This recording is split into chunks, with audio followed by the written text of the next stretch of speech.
Hello chaps, welcome to my build update number 2 for the Airfix 148 scale Hawker Sirican Mark 1B. This is my entry into Tim Hedworth's Fly Navy group build, being hosted on here and Facebook. In this update we're going to look at pre-shading, painting, applying decals, weathering and the final assembly. So let's get started with the pre-shading. So for the pre-shading, I used some brown, black and white and mixtures of those three tones. Applied shading to the top side and applied same shades on the underside. I let that dry for a bit and then I moved on to applying the sky underside. I used Tamiya XF21, toned down with white, airbrushed that on, added more white and did some highlights. I did the tail band as well there, the wheel bay doors as well and the propeller nose.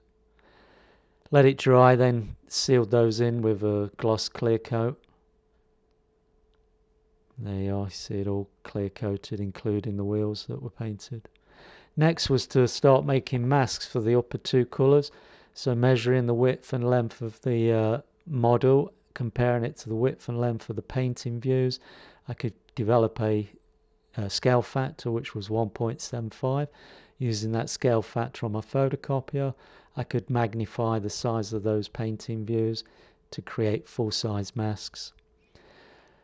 And just to check, there's the model laid over the mask. You can see it's the right size, and when I was happy with that, and then moved on to cutting out the dark shades of the camouflage, stuck them down to the model with Tamiya tape, and then the areas in between will be airbrushed with that grey-green colour. And for that green, I'm using the recommended FS 34079. I airbrushed that in the spaces.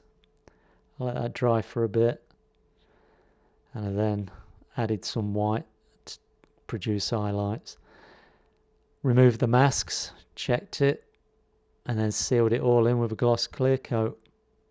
It was then onto the grey, so again, use it for the grey. I used an FS 36118, which is a recommended equivalent. I masked and airbrushed that grey, added white to tone it down to do highlights, removed the mask, and those colours do not look nothing like the actual aircraft as seen in the inset picture. So I wasn't happy. So I've got to do some stuff to that to get it to look like that real aircraft. So I've thought about adding some blue to the grey and adding some sort of brown grey to the green to tone those colours down, get them looking more like the real thing. There you can see I've added some blue to the grey, brush painted over that, still not happy with that tone, and I've added a little bit of browny grey to the green, and again I'm still not happy with that tone. So rather than get frustrated trying to get the right tones, I thought give painting a break, and I moved on to gluing the exhausts in place and the positioning the spindle for the propeller there at the front. I then taped the wing leading edges for the yellow bands, brush painted those, some bleed through on the on the panel lines, but we can expect that'll get covered up. And then tape for the red gun port squares, rectangles, painted those, removed the tape. Then it was on to sealing everything in with a gloss clear coat. And there you can see the gloss clear coat's been applied. I let that dry overnight, so the next day she was ready to apply decals. So I got everything I needed for the decals. I always use the sulfur set, Walther's sulfur set, really love that stuff. Started applying the underside decals. That's the starboard side wing. That's the port side wing on the underside. And after that, I did the tail end decals. Then moved on to the starboard side fuselage rear end. And then did the front end of the starboard side, just that checkered flag decal. Then moved on to the port side, checkered flag on the front nose end, and then squadron marking, etc. on the rear end. The last decals to do were the upper side. and that completed the decals. So after that I thought, let's do a pin wash. So I mixed some black oil paint with some odorless mineral spirits, and then applied a pin wash in all the panel lines and around the rivets, etc., both on the top side, the underside, and I used that same black wash to do the propeller and the wheel bay doors with. After that I started concentrate on that horrible grey colour, and I thought, mix some oil paints to get a bluish grey shade, and I brush painted that all over the grey area of the camouflage, then mix some white with it to tone it down, to put highlights on there, let that dry, and then started blending that all in with a soft brush. And there you can see the colours now look quite a lot like that inset picture, so I was really happy with that now. So I'm not going to do any more to those paint colours, I'm happy with those tones. So after that I thought, let's seal it in with a final matte varnish clear coat, and I used the Galeria acrylic medium for that. And then when that was dry I started to apply some chipping using a Vallejo metal colours chrome. There you can see she's all matted down. That's a picture of the real aircraft again. You can see the colours look really nice now. And there she is with some chipping applied. You can see the chipping better in that view. So I'm happier now, much happier.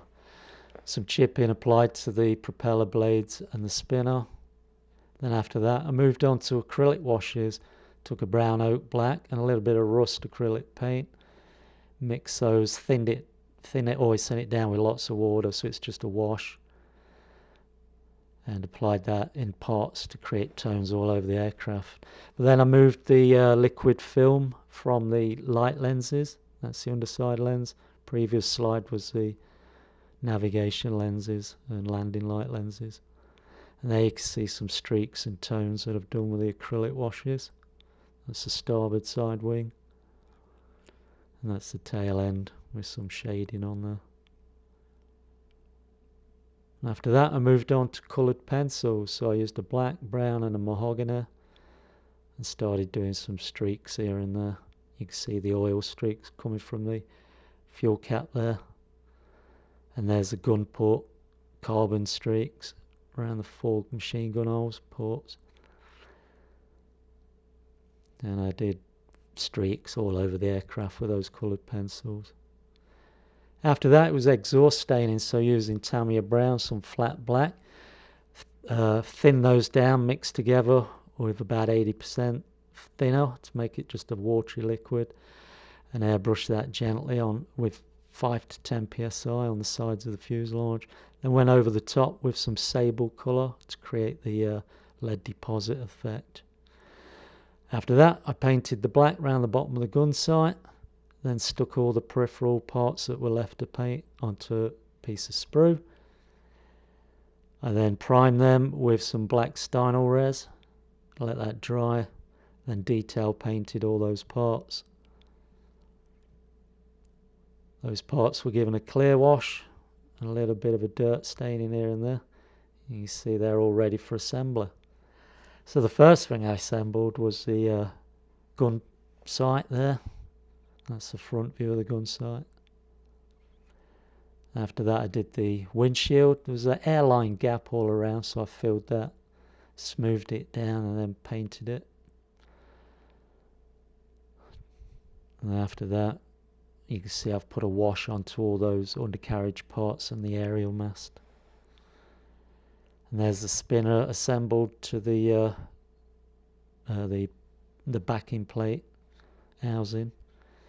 Tail wheel was glued in place, followed by the main undercarriage struts. And after that the wheels were then glued into place. And then the propeller assembly was glued into place, and that spins nicely. Following that I assembled the sliding canopy in the open position. And that was followed by the wheel bay doors. And that's an underside view of the wheel bay doors. The pedo tube, the pilot step, and the aerial mast were then glued in place. That's a close-up of the pilot step. It's got to be a wash applied to that. And there's the aerial mast fitted. So all I needed then was to fit the antenna cable. As you can see there, I used Easy Line, fine, black. I then used some PVA glue testers. Applied a blob of that on the tail end of the antenna to represent the tensioner. Painted that silver. And then in front of the aerial mast I put a blob to represent the clear light on the upper fuselage, which isn't included with this kit. And that's it, guys, that's it. She's all built, assembled, detailed, everything.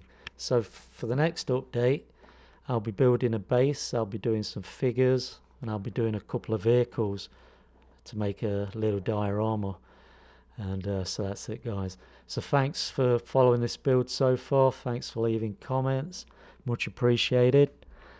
Until the next update, happy modelling, Talio, chocks away.